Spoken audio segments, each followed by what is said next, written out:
sister. You didn't know that Cassie's your sister?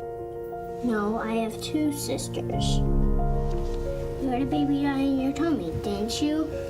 Honey, who told you I had a baby die in my tummy?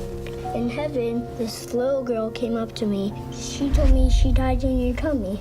In Heaven is for Real, Greg Kinnear and Kelly Reilly play the parents of a 4-year-old boy who nearly dies in the hospital, and after he recovers, he begins to tell them astonishing stories about a trip he took to heaven while on the operating table. The movie is based on a true story and on a book written by the little boy's father, Todd Burpo.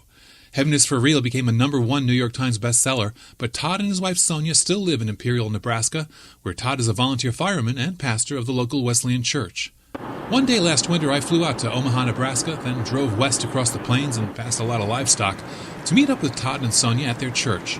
At the time, Heaven is for Real was still in post-production, but the pair had just been to Hollywood to see a rough cut. And even then, they were delighted with what they saw. So you're generally happy? We saw it for the first time Wednesday. Yeah. And so we got to sit down, and it was the hardest thing we've ever watched because we've never been part of a film before. And then, usually you're there as an audience member. Yeah. And so it took us a while to process when we got done. It's I mean, we're very happy with everything they're doing, what they're doing, but when it's up, you're up there, and it's one of your most difficult times in your life. You're reliving visually now, not just through a book. It's definitely our most difficult movie experience ever. But when you knew who was going to be playing each of you, did you quick Google pictures of them to see what they looked like? Oh yeah. When I watched him in the film, and matter of fact, I communicated with him some this morning and last night just a little bit.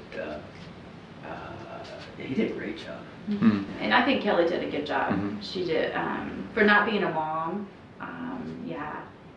She did good, and she just. It's hard to play real life people, I think. We're in trouble here. He's much worse. Will you call some friends and pray for him? Talk to me a little bit about being angry with God, because everyone it's not unique to you, but it's a universal thing, and people feel uncomfortable with it sometimes. That was one of those moments that I wasn't very respectful. I was just hurting. Okay. You're gonna take my boy? Take my son. Don't you take my son! But God's faithfulness doesn't depend on our faithfulness. God knew I was mad at him. God knew I was upset. God knew I was hurting. I needed to be honest with myself in that room. And that's when God again, I found out later from my son, I saw you in there. The angel sang to you? Yes. When? During the operation, my mom was in one room talking on the phone, and you were in another room yelling at God.